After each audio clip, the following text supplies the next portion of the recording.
Hoje, vamos mergulhar na primeira grande história escrita da humanidade, a Epopeia de Gilgamesh. E olha, ela não é só antiga, é uma verdadeira obra-prima que nos desafia a entender como a grande literatura realmente nasce. Pensem comigo por um instante. Se fosse possível ler a primeira tentativa da humanidade de escrever uma longa história, uma epopeia, o que a gente esperaria encontrar?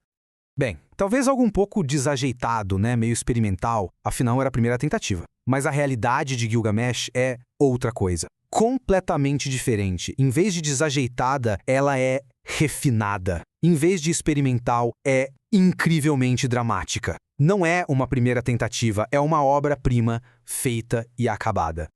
É como diz o especialista Martin Puchner, ela realmente aparece como uma obra-prima. E isso nos deixa com um grande mistério, certo? Como é que a primeira epopeia de todas pôde ser tão espetacular? A resposta começa a se revelar quando a gente olha para a longa jornada dessa história.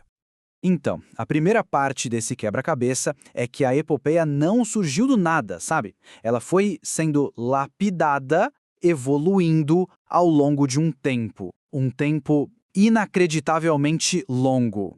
Olha só que interessante. A versão que a gente lê hoje é o resultado de mais de 1000 anos de tradição, tanto oral quanto escrita. Tudo começou com o rei Gilgamesh de verdade, séculos antes dos primeiros poemas sobre ele sequer existirem. Uma versão inicial já circulava 400 anos antes da versão final que a gente conhece, que foi compilada por volta de 1200 a.C. A dimensão do tempo aqui é impressionante. Isso não foi o rascunho de uma pessoa só, foi o trabalho de uma civilização inteira. O acadêmico David Dalmrosch resume isso de um jeito perfeito. Se é preciso uma aldeia para criar uma criança, é preciso uma tradição para criar uma obra-prima. Fica muito claro que foram séculos de refinamento nas mãos de incontáveis escribas e contadores de histórias que criaram essa qualidade toda.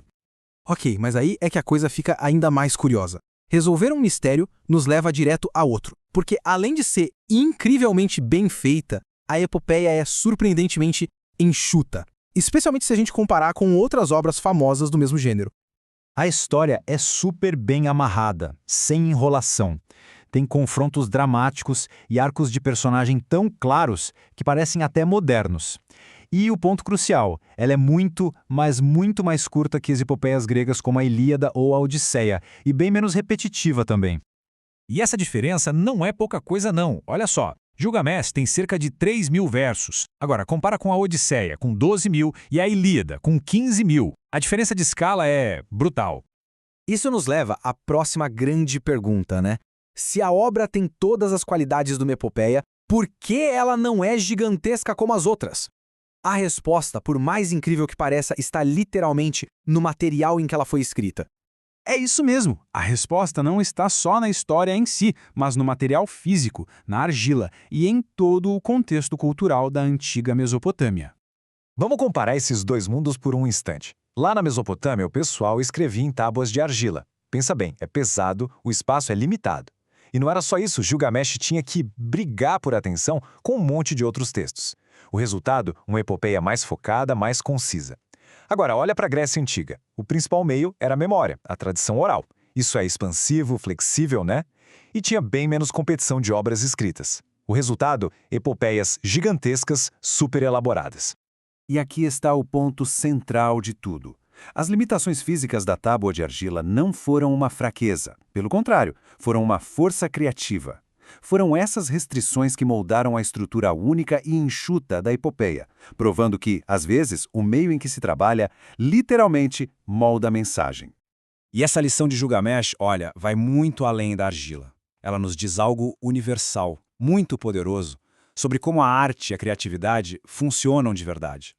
A grande arte, no fim das contas, não nasce só de liberdade sem limites. Ela é profundamente moldada tanto pela tradição que vem antes dela, quanto pelas restrições que ela enfrenta, seja uma tábua de argila ou qualquer outro limite. É por isso que essa história, mesmo sendo tão antiga, ainda conversa tanto com a gente hoje. Isso tudo deixa a gente com uma pergunta para pensar, né? Como que os nossos meios de hoje, dos romances impressos até um tweet de 280 caracteres, como eles estão moldando as grandes histórias do nosso tempo?